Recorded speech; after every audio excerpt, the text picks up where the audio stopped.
All right. Um, so we'll go ahead and get started. My name is Caitlin Martinez McWhorter. I'm with our Marketing and Education Department here at the district. We receive a lot of questions about fishing at district sites, and so we thought with the recent popularity of Zoom meetings and webinars that it would be a great opportunity to do something like this and host a webinar about fishing.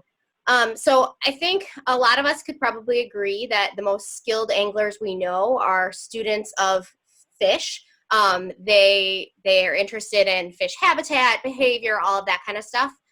So I thought it would be a great idea to gather together three gentlemen who know a little bit about that topic and get them here tonight for you to hear from them. A little bit about the district. McHenry County Conservation District owns or manages over 25,598 acres of open land, diverse with woodlands, prairies, wetlands, ponds, creeks, and rivers. 35 sites are currently open to the public year-round, featuring 107 miles of hiking trails, 45 miles of biking trails, 24 fishing areas, which is, of course, what we're going to talk about today, 6 campgrounds, 4 canoe launches, 37 miles of horse trails, 18 sites with picnic areas and shelters, 2 education facilities, and a multitude of opportunities for wildlife viewing. In addition, within the district sites, there are 17 Illinois state nature preserves. And so today, the speakers that you're going to hear from are going to be Gabriel Powers. He's our Natural Resources Project Coordinator. Then we're going to talk to Dave Kranz, who's the owner of Dave's Bait, Tackle, and Taxidermy, and a former Conservation District trustee, as well as former president. And Dan Hibbler. He is a conservation officer with our McHenry County Conservation District Police Department. And then we're going to have time at the end for your questions and answers. So if you feel like you have a question at any time, if you can go ahead and type it in the question box, should be down below over to your right. You can type your questions at any time, and we'll be going through those and picking questions for the Q&A at the end. So first up, we have Gabe. Gabriel Powers is our Natural Resources Project Coordinator. He holds a degree in biology and chemistry from Carthage College. He began his professional career in fisheries and water resources with the Wisconsin Department of Natural Resources before becoming a Lake Michigan charter boat captain. 16 years ago, he came to the district as our wetland ecologist, transitioned into the role of restoration ecologist, and now holds the title of Natural Resources Project Coordinator. Powers leads the district's hunting program. He's responsible for maintaining and stocking district fisheries, and he coordinates the district's restoration projects. In his free time, he's also an avid outdoorsman and enjoys fishing in his home state of Wisconsin. So I'm going to hand the reins over to Gabe.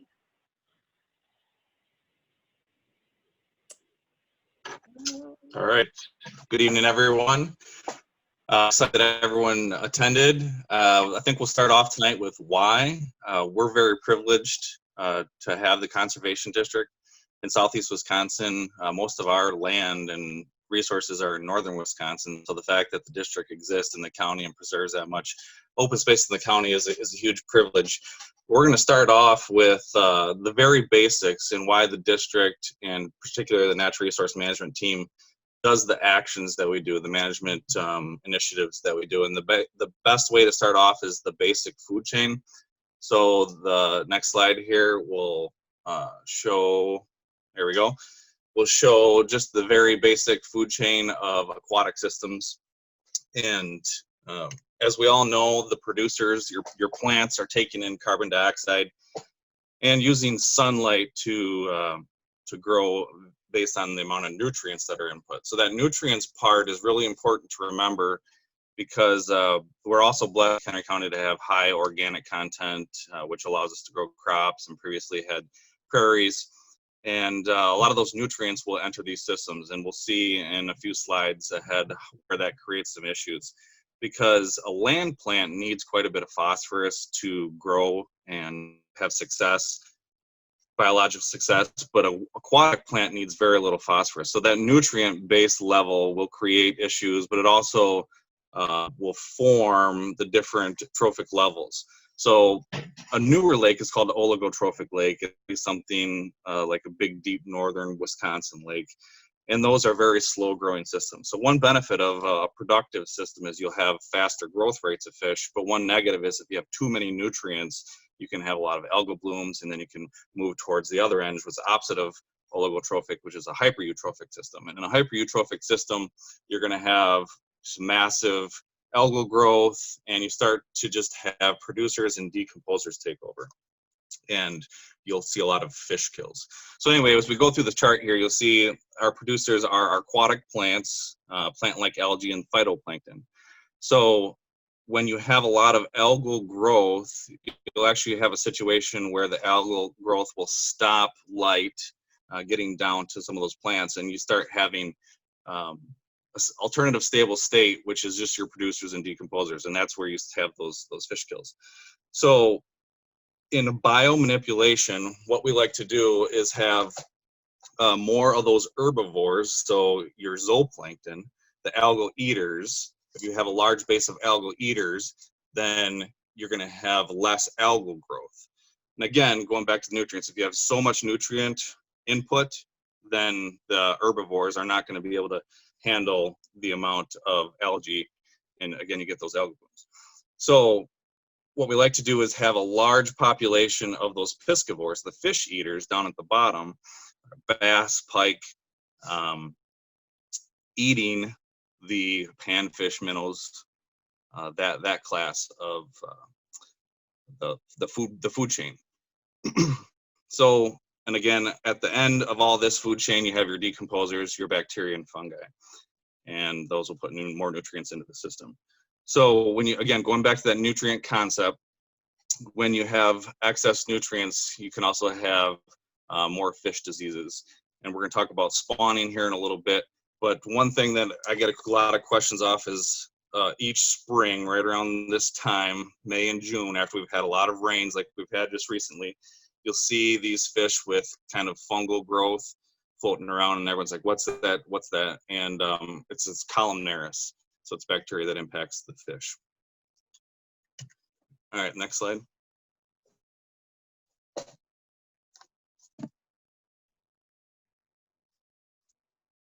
Okay, so at the conservation district, the food chain I just showed you was the aquatic system. But again, that nutrient input is bringing nutrients in from the land system. So everything's connected in nature.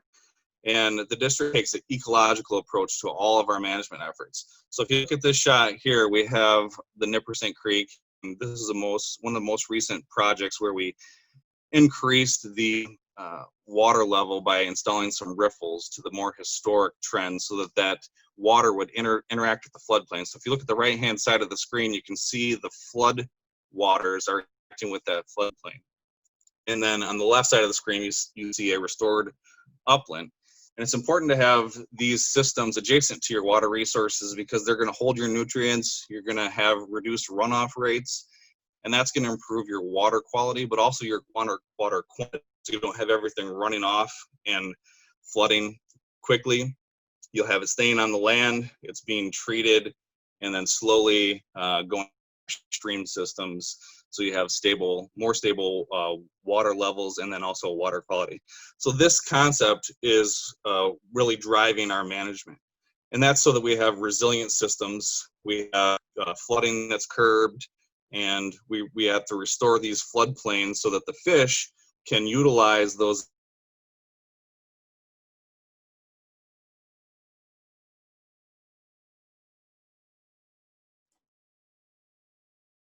Gabe, you there? Is anybody else having trouble hearing Gabe? Yeah. Yeah, he's out. He got out. All right. So we're having some technical difficulties. Sorry about that. We're going to go ahead and come back to Gabe then. And we'll go ahead and start with our next speaker. And we'll go ahead and talk to Dave Crayons. So let's see. Hold on, the slides are taking a little while to catch up. Sorry about that. It's a little laggy. So Dave is the owner of Dave's Bait, Tackle, and Taxidermy. And he is a former Conservation District trustee and as well as former Conservation District president. So a little bit about Dave. Dave is an entrepreneur, an influencer, an activist, and a mentor. He began his career in retail management, and in 1981, his love of the outdoors led him to open his first bait shop.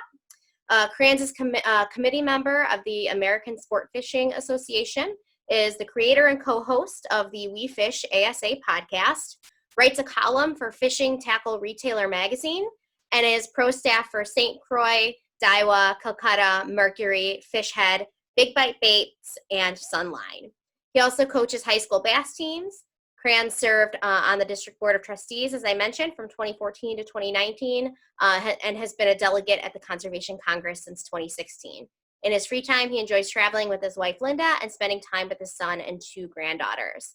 So I'm going to hand it over to Dave. I'm back. Oh, and Gabe's back. We're going to actually go back to Gabe's then. Sorry about that. We'll go back to Gabe, what Gabe was talking about, and then we'll come back to Dave in a little bit. Sorry, Dave. So I think that we're in the nipper sink slide. Do you have that one? Yep. Is that where you lost me? That's where we lost you. All right. So did you hear me talk about the floodplain connection and fish spawning? You just started talking about the floodplain, no fish spawning yet. Okay, so having those floodplains connected to our riverine system is important for riverine species, particularly during the spawning period, because they'll utilize that floodplain and the habitat in that floodplain for procreation purposes. So the district uses a systems approach, and our goal is to preserve the systems that are functioning and then restore function to those systems that are impaired. This particular picture is a restored creek, Nipperson Creek. And if you look right in the center of the photo, there used to be a large ditch that ran straight, looking north, straight north. This is part of the Nippersink remeandering project. And as we've restored these systems, you can start to see the fish populations returning to these areas, and they're becoming, higher quality and more popular fisheries. So again, our approach is to have long-term resilient systems, and that's how we approach our management. Next slide.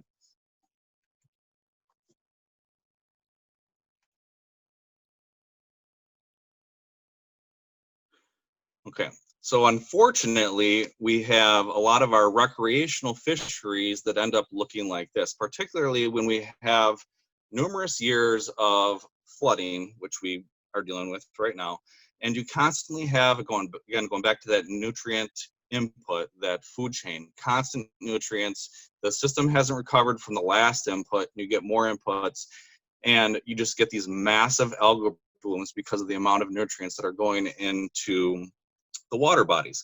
So we have a lot of vulnerable systems, and many of these ponds were actually installed for water treatment purposes or runoff purposes, not really for fisheries. So a lot of this has to do with expectations, us as people. We're never going to have this particular pond function like a Lake Geneva, but our goal is to provide a recreational resource, and when we get to these points of eutrophication, to kind of redo the pond. If you've been around the district for a while, you may know that we did Rush Creek Pond, and it was because it started to get into this type of eutrophic system. So sometimes you have to start over when you're dealing with these small ponds. And again, we do not have many natural lakes in McHenry County. We have a few gravel pits, but we are very blessed to have high quality stream and riverine natural resources. That's why you see the district spend a lot of resources on restoring these systems. Next slide.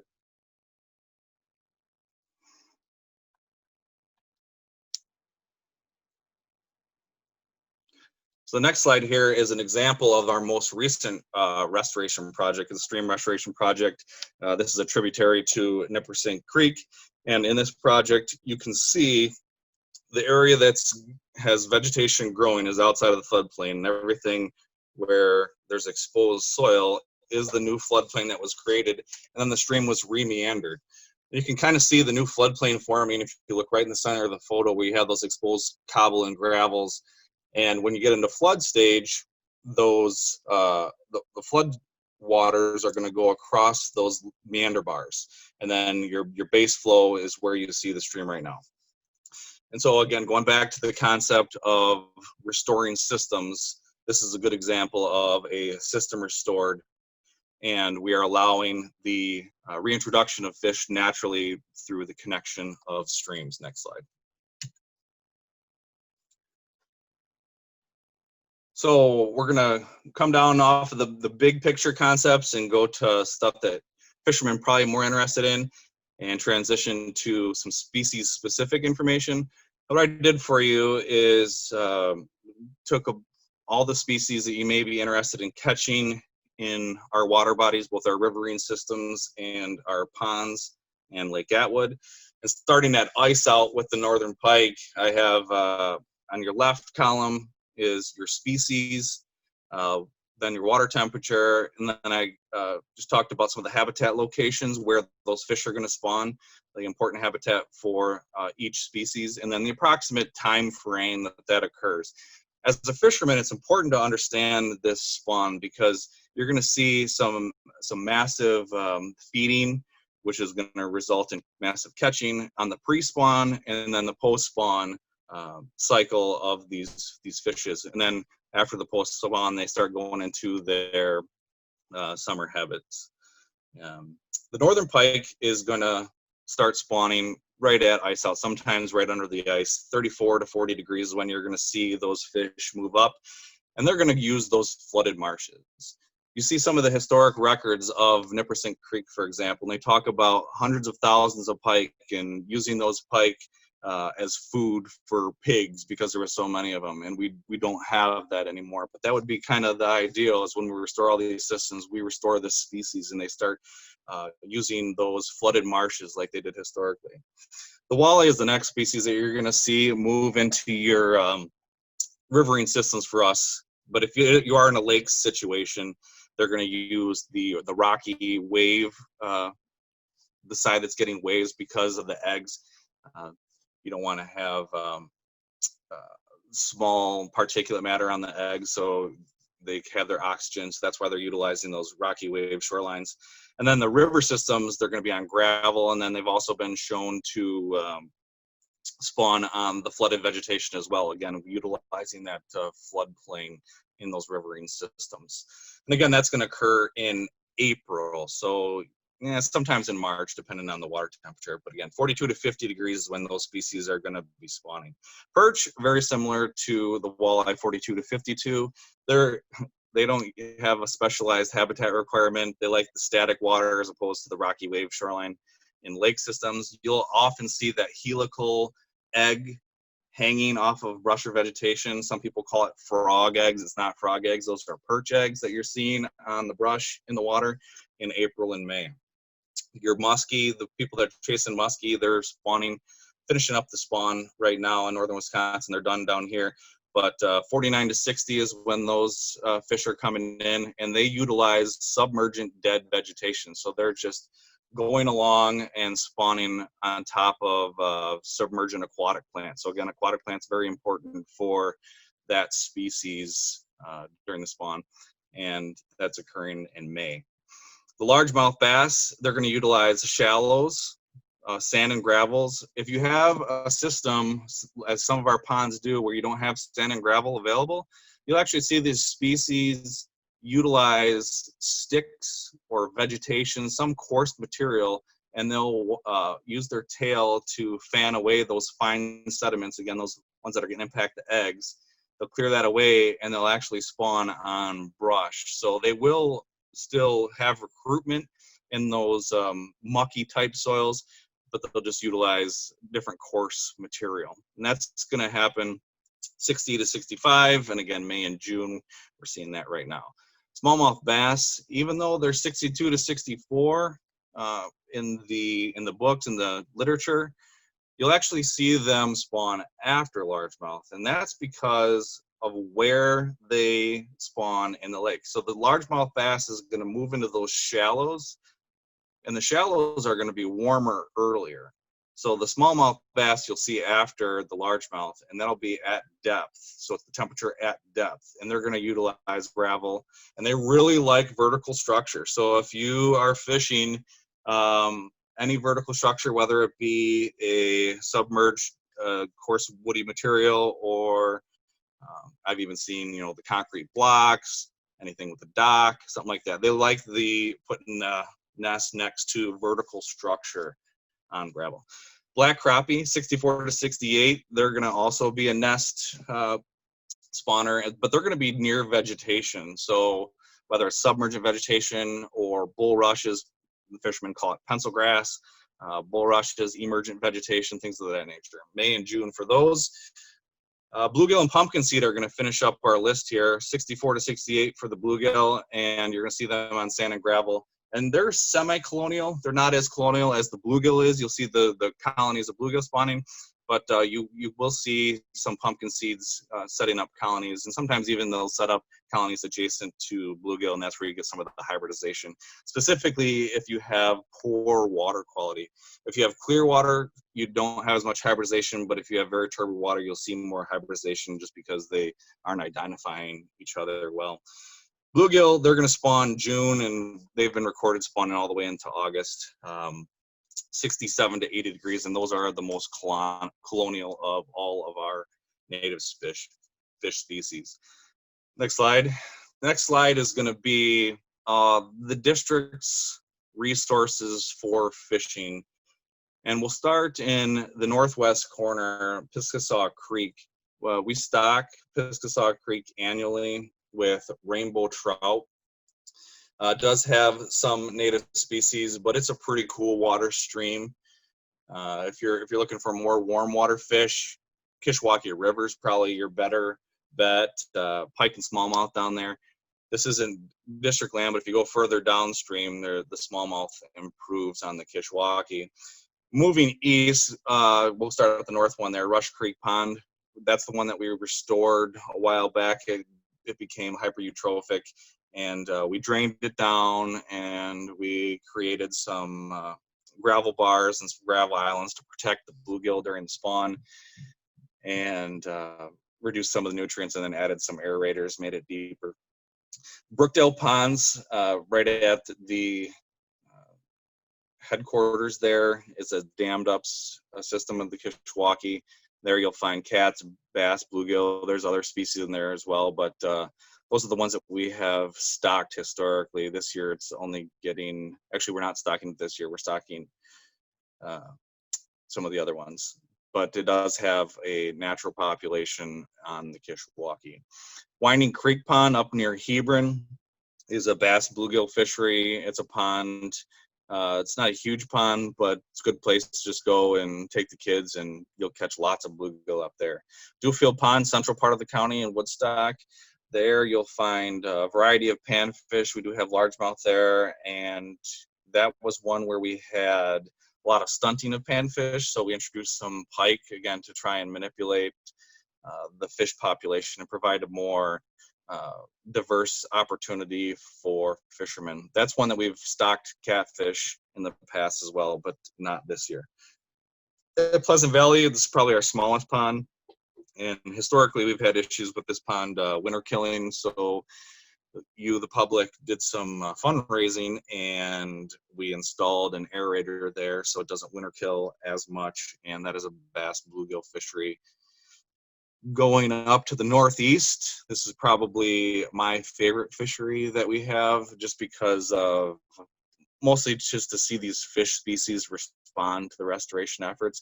But you have a lot of different migrations of fish, and you can catch all sorts of different fish in the Nipperson Creek, primarily because it's connected to the fox chain. The fox chain is a fantastic fishery, but I have pike, walleye, bass, cats in there, and occasionally you'll see muskie migrating through the Nipperson. Also in Glacial Park, you have a bass panfish fishery at Pioneer Pond on Pioneer Road. Going to the southeast, starting at Silver Creek, Forbes Pond is a small fishery. It's got pretty decent water quality. It's not one that we see get a ton of nutrients. It's stored all the way around. It does have some groundwater influence, so pretty good water quality down there. Bass bluegill fishery there. Again, the same with the Felper ponds. Fantastic water quality. Both of those are groundwater fed. Bass, panfish, and cats. We did try stocking some rainbow trout for kids fishing clinic a few years ago. That didn't work out great, but two good fisheries down there. Lions Pond is a bit of a sleeper and a walk, but for those people that do go walk back there, they have some good success on nice bass and bluegill. And because of how far it is, that's one of those that is mostly catch and release. Lake Atwood is probably our most popular water body. We have the annual trout stock in there. It's extremely popular, and it's primarily a bass and panfish fishery. One thing that we did add when I first started at the district and we did our electrofishing samples, the bluegill were just stunted every year, and we couldn't get enough predators to have increased bluegill. So we added pumpkin seed. So one interesting thing about the pumpkin seed is they're going to have a different forage base. So they're going to utilize those snail species. They'll eat the crustaceans and snails, whereas the bluegills are not much on feeding for those. So the pumpkin seeds have responded very well. We're seeing a lot of large pumpkin seeds down in Lake Atwood. Little Atwood is adjacent to Lake Atwood. And then West Lake is also in the hollows. Again, bass and bluegill. Take it away, Dave. All right, so we're going to move on to Dave then. Thank you, Gabe. If you have any questions, again, at any time throughout these talks, just type your questions in the comments section, and we'll be going through those then at the end. So if you have any questions about any of the ecology stuff that Gabe just talked about, let us know. Let's see. I'm going to introduce Dave. We kind of already did that a little bit, but I'll just refresh. Dave Kranz is the owner of Dave's Bait, Tackle, and Taxidermy, and former Conservation District Board of Trustee member, as well as president. And he Dave is an entrepreneur, influencer, activist, and mentor. He began his career in retail management in 1981. He opened his first bait shop. He's a committee member of the American Sport Fishing Association and the creator and co-host of We Fish ASA podcast. So I'm going to hand over the reins to Dave. Dave, you there? Can you hear me? I am here. And Sorry, I just unmuted you. Oh, no problem. I appreciate the introduction. And the district has many places to fish. We're not going to get to cover them all, obviously, because of limited time, and we definitely want to leave room for people that have questions about these areas. There's over 20 sites, as you heard Gabe mentioning how many there were, lots of them. We're going to start with the hollows in Cary, because it is, I believe, the biggest site that we have for fishing, short of the Nipperson Creek, if you took all the acreage that it covers going through the district. But the Lake Atwood is a very popular site. It's located right off Route 14 in Cary. A lot of bass in there, the bluegills, as Gabe said, the pumpkin seeds, channel cat. And then it's one of the places the district stocks the rainbow trout. Rainbow trout are easy to catch, power bait. I mean, these are put and take trout that were farm raised. They're used to getting fed every day. So generally they're caught out fairly quickly, but this year with the delay of the opening, there's probably still some in there. So don't give up on those. Waxworms, night crawlers, prepared trout baits, all will work for them. Bluegills and the panfish there, the pumpkin seeds, probably the easiest way to catch them is a light line, small hook, and a bobber. I know at one of the district's events there, one of the little girls there, I think, caught over 50 fish off the pier. So nice new pier out there that was put in, I just think a year or two ago at the most, and great facility to take kids and pretty much guarantee they're gonna catch a bluegill. Catfishing there is pretty good. Stink baits are good. Night crawlers are good. Largemouth bass there's quite a few of them in there, and you can't use aquatics there, so no minnows, no leeches. So you can use a night crawler, and you can catch those easiest if you don't use the bobber and the weight and just a hook and your line, and throw it out there. And the bluegills are gonna eat some night crawlers, but that's part of the game. But it's a good fishery, and I would recommend anybody trying to take kids. That's the easiest access site, I believe, and has quite a bit of room with being 22 acres, plus Little Atwood being about 2.5 acres next to it. We're going to move on to a second site that isn't too far from there. It's the Hickory Neck Grove Riverfront. Did you get that one slide up there? Yep, it's up there. Okay. It's the backwater of the river, and when it's flooded, a lot of those fish pull out of that river current and pull into that channel there, and it can be really good for largemouth bass and panfish, crappies, bluegills get in there, northern pike get in there, and as well as carp and everything else that comes out of the river, channel cat. But bass, bluegills, and crappies, I think, are the primary target there. It's a good place. It's not big. None of these places, most of the places the district have are between 1 and 5 acres. The majority of them, probably 90% of them. So if one's full, go somewhere else. There's a lot of close ones, and the fishing there can be good. It gets really weedy in the summer, end of July, August. Frogging for bass can be fun there. You probably hook up with 1 out of 5, but I always say with a frog, when they hit that bait, close your eyes and wait till you feel them pulling. It's a topwater, and so many people will see that splash on a topwater bait or a slop type bait where on top of the weeds, and they'll pull it right away from them. So give that a little time, and you'll be better off for it. Let's move over to so we can cover as many of these as we can.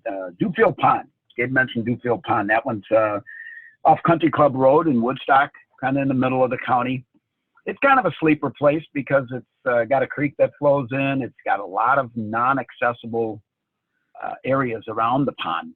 And because of that, I believe the fish populations stay pretty good. There's some nice bass in there, decent bluegills in there, a little bit of everything. And that's another place you can frog in the summer, or just use a night crawler or plastic worm, artificial topwater or spinnerbait. There's a kind of some unique structure there off to the left as you from the parking lot there. There's these stobs that stick up the sticks, old root systems, and I find that a lot of bass will hang around those, and as well as bluegills. But it's a neat little place, and again, you get 5-6 cars there and it's full, but definitely somewhere to look at and participate using that site. We'll go a little farther north in the county to Brookdale Pond.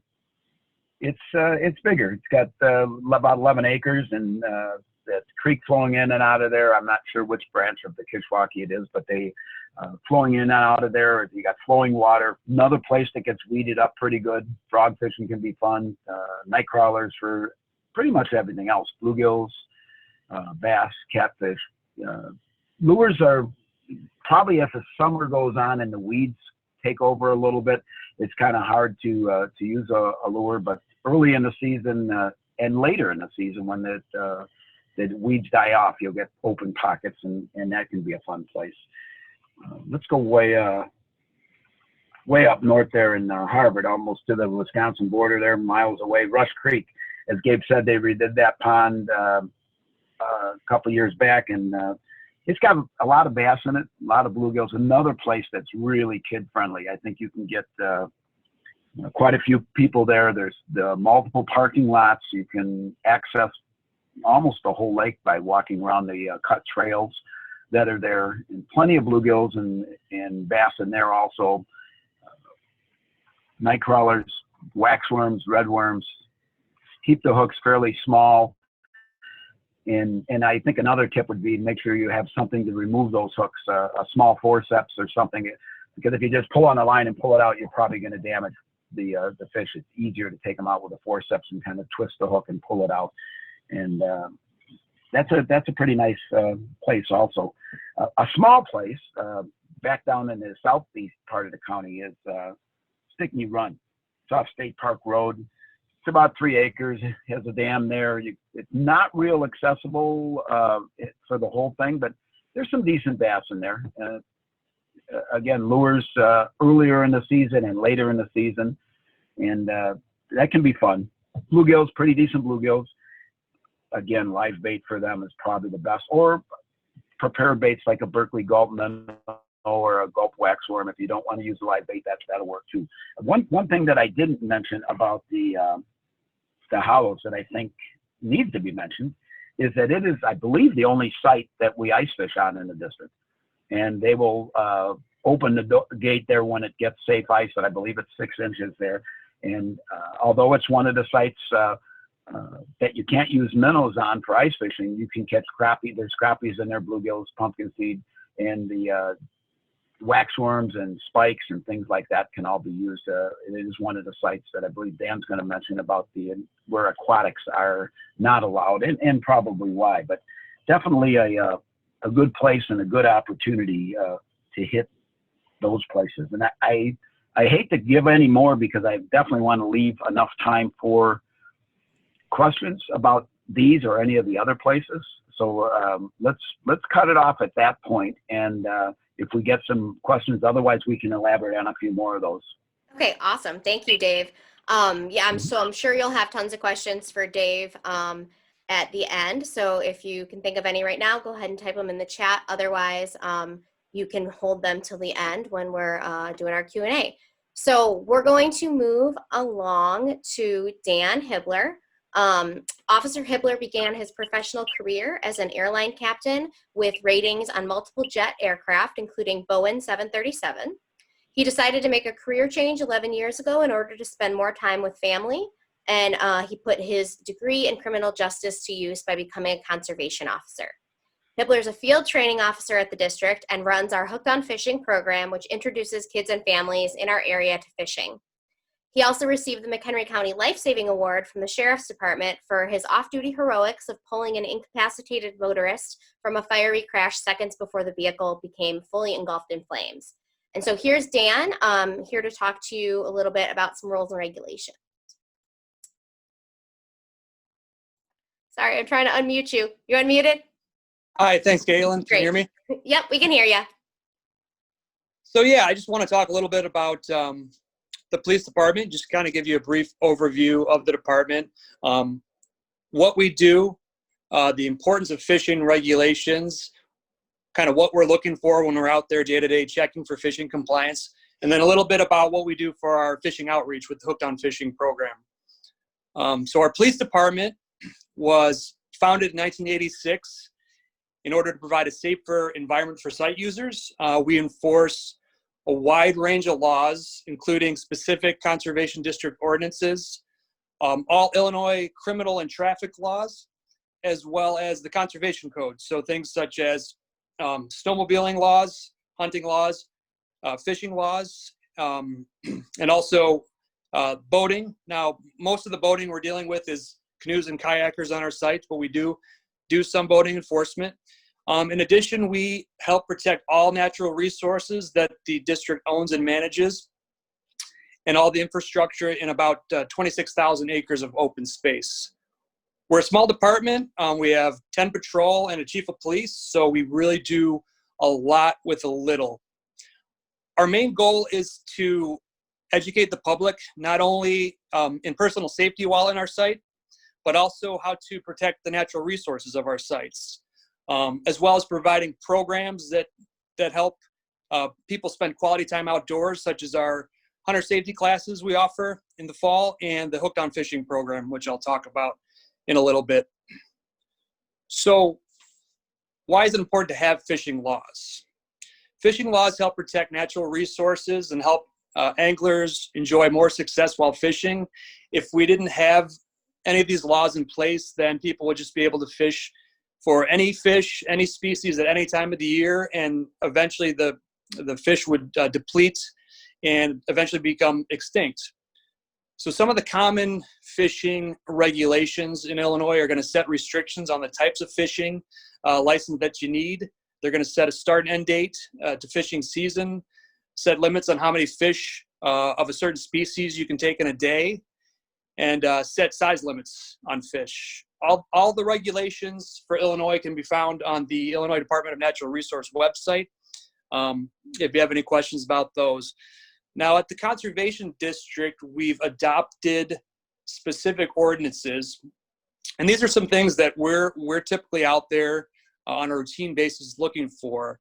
Probably one of the most common things we see are just people fishing where they're not supposed to be fishing. So the best thing you can do is, if you're going to come out to a site, just look up that site on our website, mccdistrict.org, and first just see if fishing is allowed at that site. Then you can pull up a map of the site and see within the site specifically where you can and can't fish. And then After that, if you're still unsure, give us a call. We'll be, happy to talk to you about it. You can also check the site maps at the kiosk at our site in the main parking lot. That'll depict where you can fish. We also don't allow fishing using a bow and arrow, spear, or slingshot, or more than 2 poles per person, or any pole having more than 2 hooks per line. No fishing with nets or traps, or with attended or unattended lines during the times the conservation sites are closed. So first, you should never be in the site when it's closed, but this is specifically for people that may come in, leave a device in overnight, come back the next morning when the site's open and check it. We don't allow that. And lastly, no wading. We don't allow you to go into the water while you're fishing.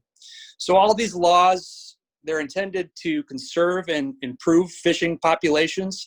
In order to help us out, the best thing you can do if you're unsure of the rules in the site is just give us a call and ask if you can't find it. And then also to report any violations that you see or any poaching. So this will really help kind of preserve the fishing in our sites for years to come and future generations. So another pretty common violation we see is people that are fishing without a fishing license. So in Illinois, if you're 16 years or older and you're fishing public waters, you're going to need to purchase a fishing license. Now, if you're a parent, you're just going to bring your small kids out and show them how to fish or help them fish. If you're not fishing yourself, then you wouldn't need one. The other exception to this would be during Illinois free fishing days. These are days where you're not going to need a license. They're set by the Department of Natural Resource. This year, they're going to be June 19th through the 22nd. And again, it's just to promote new people coming out to try the sport of fishing. If you like it, if you enjoy it, then purchase a license. Licenses expire March 31st annually. So fishing license sales are important because they help conserve and promote fishing in Illinois. Money generated by fishing license sales goes toward stocking of lakes and ponds. Like Gabe had mentioned, at the district, we have the Catchable Trout program where we stock fish at Lake Atwood at the Hollows and Piscataquis Creek in Chemung every year. The funds go toward habitat cleanup programs, help remove trash and debris from the waterways, research for fish surveys. Percent of the license sales goes toward improving fishing and boating access. And then finally, communication materials and educational programs. So at the district, we have a ton of educational programs through our education department. So you can look those up online. Some of those are tailored to fishing. And then we have our Hooked on Fishing program, which I'm in charge of. Our police department has it every year, although this year it's kind of up in the air as far as a date. So just keep checking back for updates on that on our website. But the program, again, is basically just to get new kids, anyone really interested in fishing. No experience is necessary. You can come on out. It's a great program. We'll provide you with the poles, the bait. We have snacks and drinks. We do contests for the kids. We give prizes for the kid that catches the most fish, the largest fish, and the smallest fish, which is always kind of fun. So again, don't need to know how to fish. We'll have conservation officers out there interacting with the kids. We can give you tips and answer any of your questions you might have. We also have other staff members out there to help as well. So that's kind of what we do for our fishing outreach, and hope to see you out there fishing this summer. Thanks. Great. Thank you, Dan. So we're going to move on to questions. I'm going to unmute our speakers quickly so they're able to talk. And so we did have a question. I believe this one would probably be for Gabe.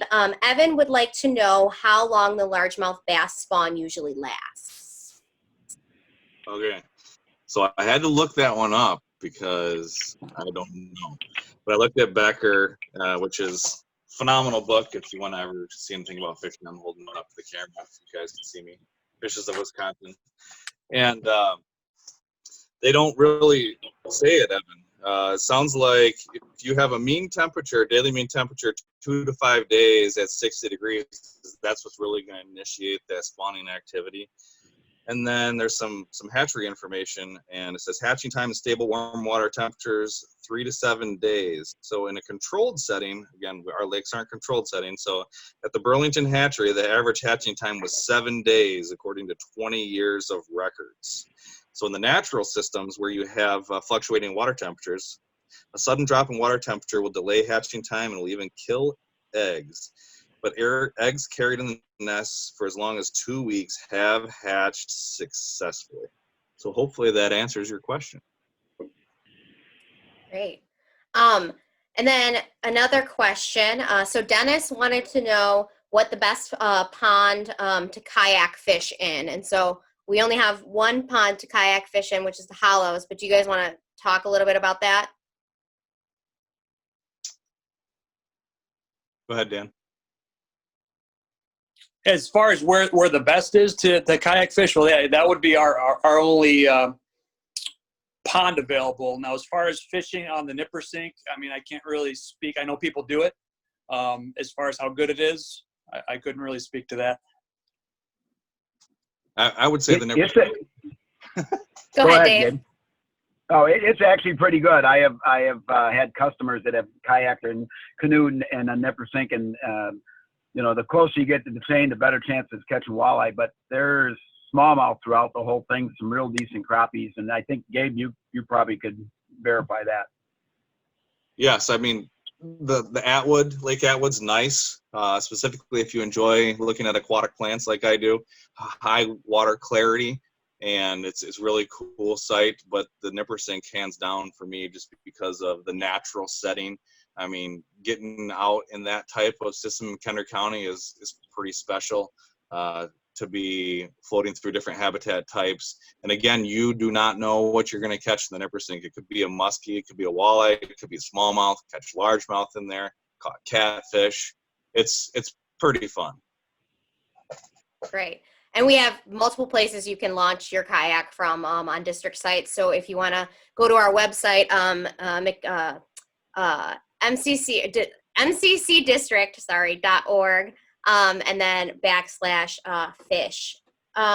So we have another question. This one is from Ben. Do we publish any of the electrofishing results for Lake Atwood or any of those things? Gabe, do you know? No, we did at one point. I don't believe it's online anymore. We have not had a survey out there in, I think the last one is 2012, 2013. So we're due for another one. If they would like that information, they can email me. I can certainly send it to them, some of the past records, but I don't believe it's on the current website. Okay. And then we've got another question. If you could go to one of our lakes or ponds or areas and catch the most fish, but not bluegills, which one would it be? So where would you catch the most fish other than bluegills? Well, that'd be a toss-up, I think, for me. There's a lot of bass in the Hollows. They may not all be big, but there's a lot of bass there. I think the Hollows, but the other one would be the Fox River, Hickory Neck Grove. I mean, crappies and bass get in there on the high flooded waters, and that can be real good. And the catfishing, and you may have to go out to the mouth of the river for the catfish, but it's a pretty good fishery.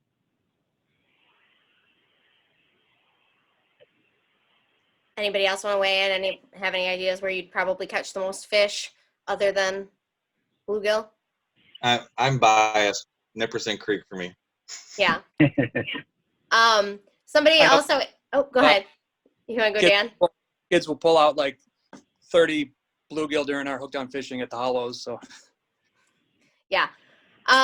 So Steve Austin asks, is there a map that shows where you can put in a kayak on the Nippersink? And yes, Steve, there is. If you go to our website, mccdistrict.org /sites, you'll see we have the different sites along the Nippersink and where a kayak can be put in. There's also a map of the kayak canoe trail on the Nippersink as well there. So You can find all of that and the water levels and things. And then also just to note, if any of our sites are ever closed, we do have a page for all of those alerts, and they'll tell you when any of the ponds or lakes are closed, when the creek is closed due to flooding or anything like that.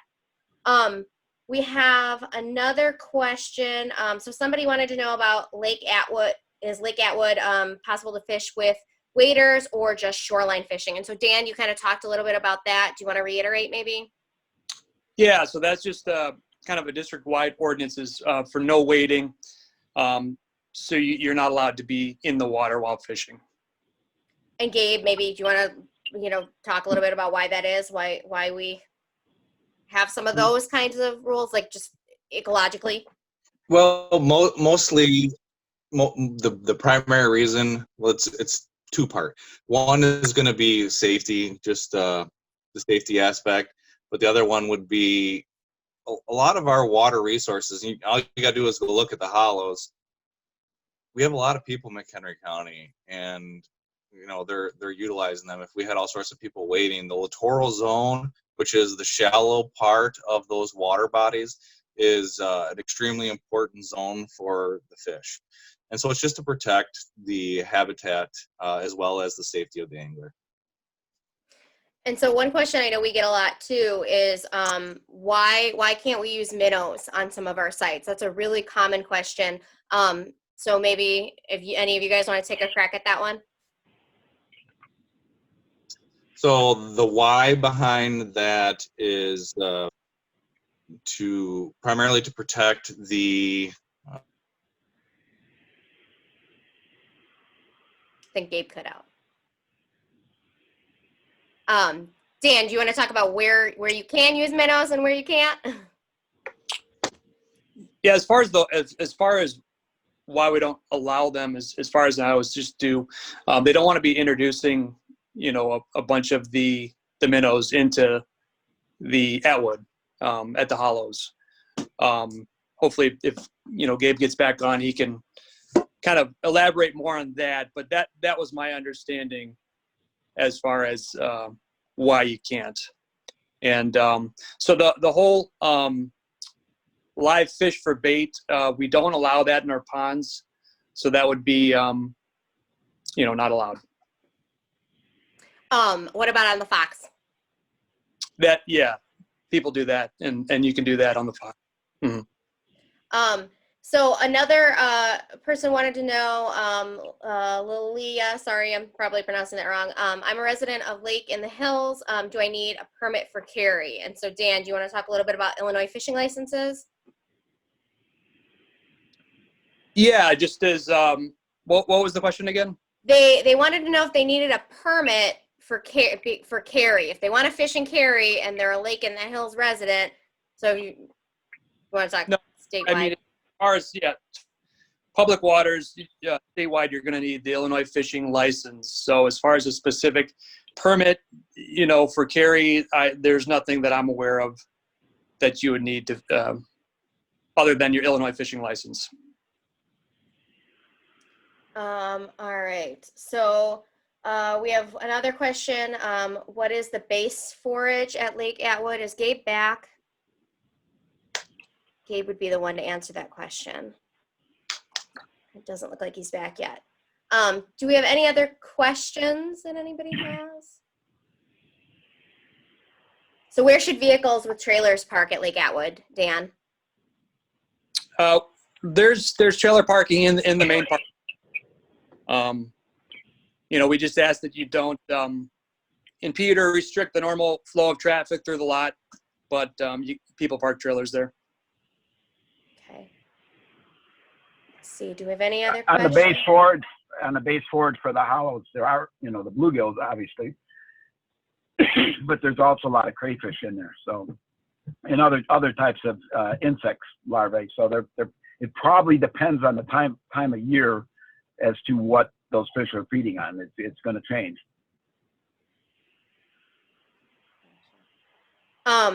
And then Mary Beth wanted to know, I think this is a follow-up to the other question about licensing. Is there any special license for the Fox River for fishing? Again, not that I'm aware of.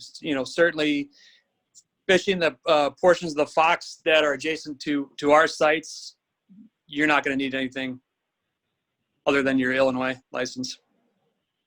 And then trout stamp, of course, right?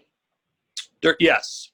For if you're going to be fishing specifically for trout and catching them, you're going to have the stamp. So these would be these would be Gabe questions too. But Dave, you might be able to say some things about this. Some people are asking about tiger muskies in Lake Atwood. I don't think the ones that were stocked there were tiger, but there are several muskies in there. Quite a few years ago, I had a guy that caught one out of there, and he thought it was a pike, and it was, I think, 42 inches. But Wow. But there are a few that were put in there, and I think Gabe had mentioned that they were put in there to help take the bluegill population down because they were stunted. They also went with the pumpkin seeds, so they would help that too. So, but yeah, that would be a question for him. But there are some in there. I have seen them there also. Dave, what about fishing those back lots at Brookdale? Have you fished those? You know people who fished them. How are they for fishing? Somebody was asking about the back lakes. Sorry. Yeah, 2 twin ponds. They're hard to access there because it's there's a couple cut paths back there, but there's very few points you can get at them. But there are bass in them and bluegill. But I do believe they have frozen out at different times when we get 15 or 16 inches of ice. But I haven't been there recently. But the times that I've gone there, there were bass and bluegills. Nothing big as far as bass, so up to 2 pounds. Cool. This is a question for Dan. Do you need a trout stamp at the hollows even if you don't keep the trout? So if it's just catch and release, if you're releasing them, do you need a trout stamp still? Yeah, well, I mean, it's mainly if you're going to be targeting trout and fishing specifically for trout. So if you were to catch a trout incidentally and released it, then no, that you wouldn't need to have that. Another question. So which lake would have the biggest fish and the biggest chance of catching them? Dave, do you have any kind of response to that one? Well, I think it would be Hickory Grove Riverfront there because big pike come in there in the fall to feed on those bluegills. And I've had people go in there with big golden roach minnows, which because it's a flow in and out of river, you can use them. They get some pretty big pike, 36, 38, 40 inches in there but normally in the fall or early in the spring. But generally pike come in there to spawn in the spring prior to when the gates are open because it normally has ice on there and you're not, there's no ice fishing there. It's part of the river. So a lot of times the pike spawn under the ice, but you can't get to them in November. Great. And then one last one for Dan. Do I need to have my physical license with me or is a picture on my phone okay? And this is my question. Yeah, no, good question. And either one's okay. Copy on your phone or the physical. So as long as you have it on your person while fishing is what the law is. Great. And if you guys have any more questions, please stay in touch. We have our website. Our new website just launched, so it's got a whole new look at mccdistrict.org. Please check it out. And there's a whole fishing page where you can search by species that you're looking to target for which location would be best. Like I said, there's information on the Nippersink canoe and kayak trail if you're looking to get out in the kayak and do some fishing. You can email us at mccd@mccdistrict.org and we'll respond to questions you have or forward them along to these guys if they're for them. And then follow us on social media. So we're on Facebook, we're on Instagram, we're on Twitter. All of our handle at all of those is Discover MCCD. So keep in touch with us, follow us for fishing updates, wildlife updates, just nature updates in general. And we hope to do something like this again soon. So thank you guys all for coming. And we're just really glad you came and go catch some fish. Bye, everybody. Bye-bye. Thanks. Thank you.